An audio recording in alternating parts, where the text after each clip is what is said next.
So guys, अभी बज रहे हैं दोपहर के 3:13 और आज है 25 फरवरी, ट्यूसडे। सो गाइस, नीट में बाकी अभी 70 दिन और आज मैं अपना डे इन माई लाइफ कैसे मैं पढ़ता हूँ एक दिन में, तो वो मैं दिखाने वाला हूँ। मुझे नहीं पता मेरे नीट में कितने मार्क्स आएंगे, लेकिन हाँ, मैं ऑनेस्ट मेहनत करूंगा जितना लगे, चाहे कितनी मेहनत लगे नीट में सिलेक्शन 700 प्लस लाने के लिए। अभी मेरे टेस्ट में 550 के अबाउट ही आ रहा है, तो मैं दिखाता हूँ आज के दिन में कैसे करता हूँ। मेरा ये प्राइम वर्जन है जो आप नीट के बाद देखोगे शायद से, ये वाला ब्लॉग।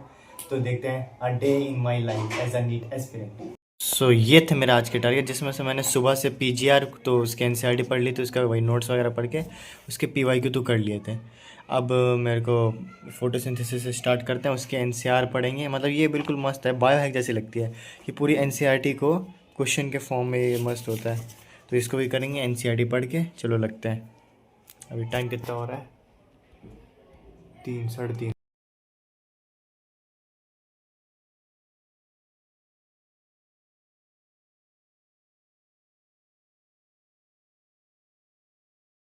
ये सब एनसीईआरटी की इन डेप्थ लाइनर से डायग्राम भी पूछ रहे थे, बताओ ये क्या है, ऐसे बिना देखे कि बताओ ये क्या है, ये क्या है। तो ये सब भी देखने दो भाई। स्टार्च ग्रेन्यूल और लिपिड ड्रॉपलेट कहते हैं। और एक और चीज़ दिखाता हूँ, देखो।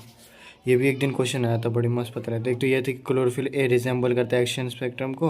और एक ये क्वेश्चन आया था, ये जो ग्राफ है वो एक्शन स्पेक्ट्रम है फोटोसिंथेसिस का, जो कि सुपर इम्पेज है absorption spectrum of chlorophyll A. ये है तो उसको रिजेंबल कर रहा है, लेकिन क्या ये इसका absorption spectrum of chlorophyll A को रिजेंबल सुपर इम्पोज कर रहा है? कौन सा?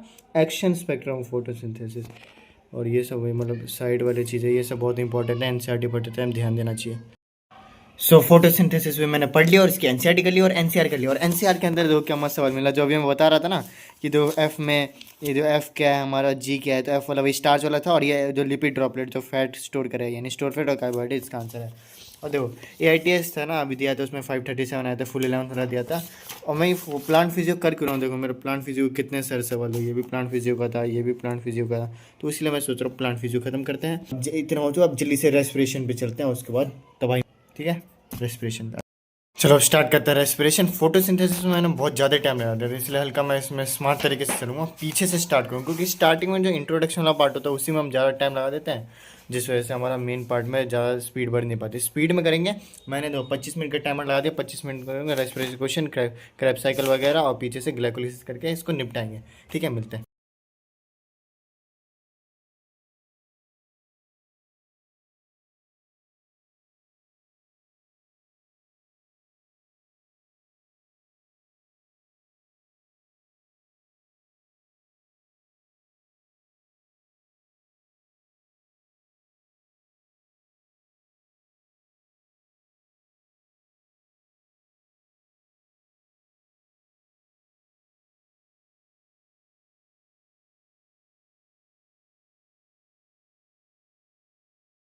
सो भाई रेस्पिरेशन भी हो चुका है मेरा ख़त्म, उसके एनसीईआरटी पढ़ लिया। बस अभी इसके इन दोनों के एक साथ पीवाईक्यू लगाऊंगा। प्लांट फिजियो हो चुकी है मेरी लगभग डन।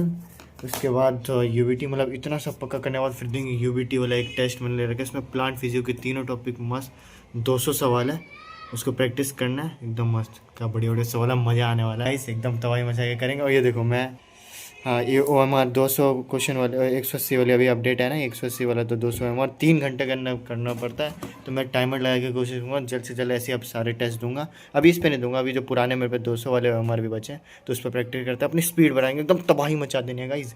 चलो मिलते हैं। यह है बाहर का नज़ारा, वो बच्चे झूला झूल रहे हैं ट्रैम्पोलिन में, मस्त धूप खिली हुई है। तो मैं सुबह से बायोलॉजी पढ़ रहा, तो मैं सोचा सब तो याद ही है, तो यूबीटी देने का फ़ायदा क्या हुआ, तो उसको भी डालते हैं होल्ड पे तक। हम करते हैं पी ब्लॉक का रिवीजन, उसका लेक्चर देखेंगे। मैंने ये निकाला यूट्यूब से, 78 मिनट में पूरा मस्त रिवीजन हो जाएगा। उसके सारे नोट्स को अच्छे से रिवीजन करेंगे, सारे सवाल आके एनसीईआरटी पढ़ेंगे, और फिर भर भर के सवाल आएंगे मॉड्यूल से। चलो।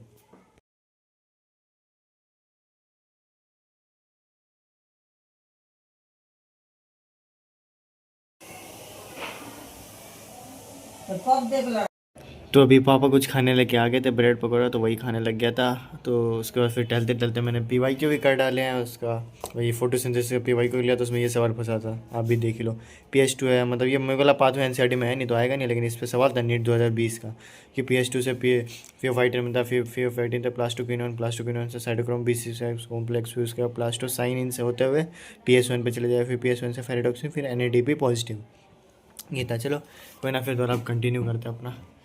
कितना टाइम हो गया, 7:09 हो चुके हैं। चलो पी ब्लॉक निपटा के उसका फिर UBT भी तो देना है। चलो पी ब्लॉक में रटने का बहुत है भाई, लेकिन कोई ना, लिख लिख के प्रैक्टिस करेंगे, मस्त स्ट्रॉन्ग करेंगे भाई। देख हार नहीं मानेंगे भाई, लेकिन नया गया हो, ठीक है, बेस्ट बनना है, बेस्ट। अभी जस्ट चेक किया भाई, कोचिंग वालों ने क्या प्यारा एकदम खतरनाक सा प्लानर बना के भेजा हो, फुल से, मतलब अभी लास्ट के महीने में देखो कैसे कैसे टेस्ट होंगे। 1 मार्च को मेरा फुल सिलेबस है, उसके बाद ये भर भर के टेस्ट, इतने सारे टेस्ट। ओ भाई लास्ट में तो भर भर के फुल सिलेबस है भाई सब। 17, 18, 19, 20 तबाही मचने वाले भाई। मार्च से पहले पहले सिलेबस ख़त्म करना पड़ेगा। अभी है 25 फरवरी, 1 माह से पहले पहले मैं सिलेबस को एकदम रैप अप करता हूँ। मेरे यही सिलेबस बचा है जो भी है, इसको अच्छे से स्ट्रॉन्ग करते हैं और तबाही मचा के फिर भर भर के टेस्ट देंगे। लग जा, सही लग जा। ये देखो क्या प्यारा नज़ारा है भाई सब, माशाल्लाह। अभी तो रमज़ान भी आ रहा है कुछ दिनों में। ओह क्या मूवी वाला शॉट आया है। अभी रमज़ान भी आ रहा है कुछ दिनों में, अलग ही मज़ा आएगा पढ़ने में।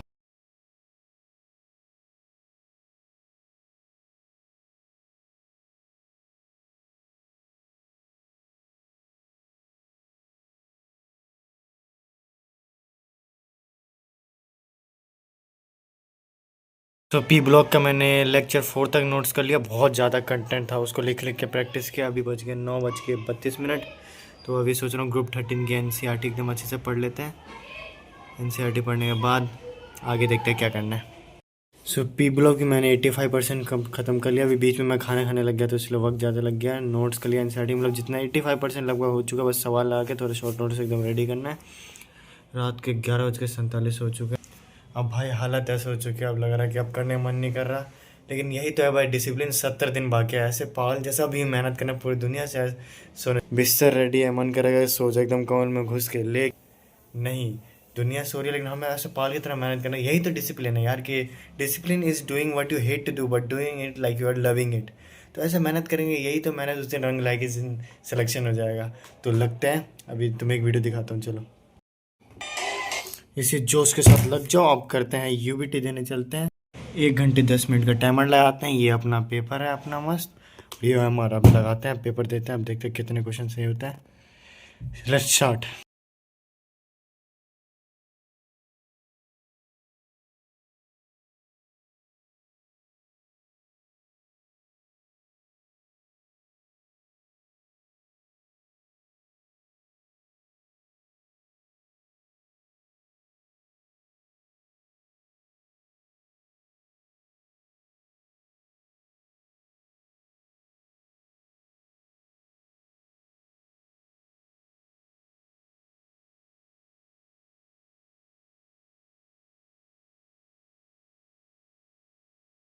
सो गाइस मैंने UBT के 100 क्वेश्चन कर लिए हैं मैंने, ये देखो 100 क्वेश्चन कर लिया, बाकी टिक कर दिया। रात के बज रहे 1:15। अब देखते हैं, इसको मार्क्स कैलकुलेट करते हैं कितने मार्क्स आएंगे, और जो नहीं है, जो क्वेश्चन गलत हो उसको मिस्टेक बुक में करके सीख लेंगे। चलो मिलते हैं।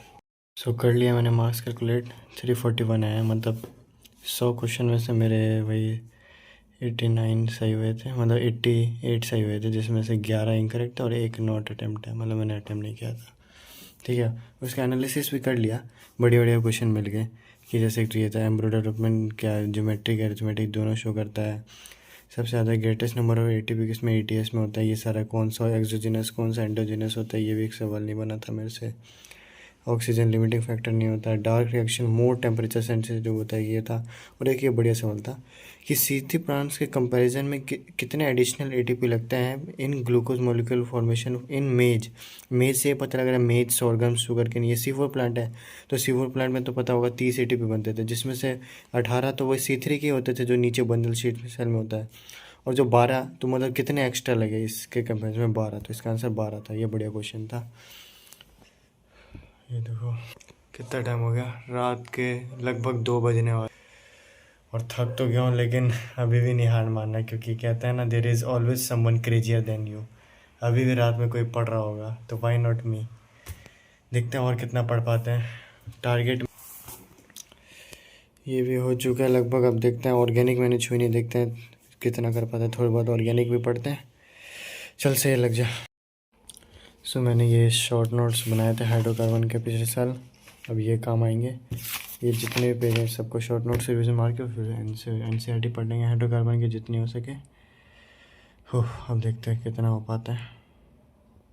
सो मैंने हाइड्रोकार्बन के शॉर्ट नोट्स पूरा पढ़ लिया, एनसीईआरटी जितना हो सका उतना कर लिया। सो हाइड्रोकार्बन का रिविजन डन, लगभग 70 to 80% टारगेट। ज़रूरी नहीं है कि पूरा टारगेट कंप्लीट हो सके। हाँ, बस यही था आज का मेरा दिन।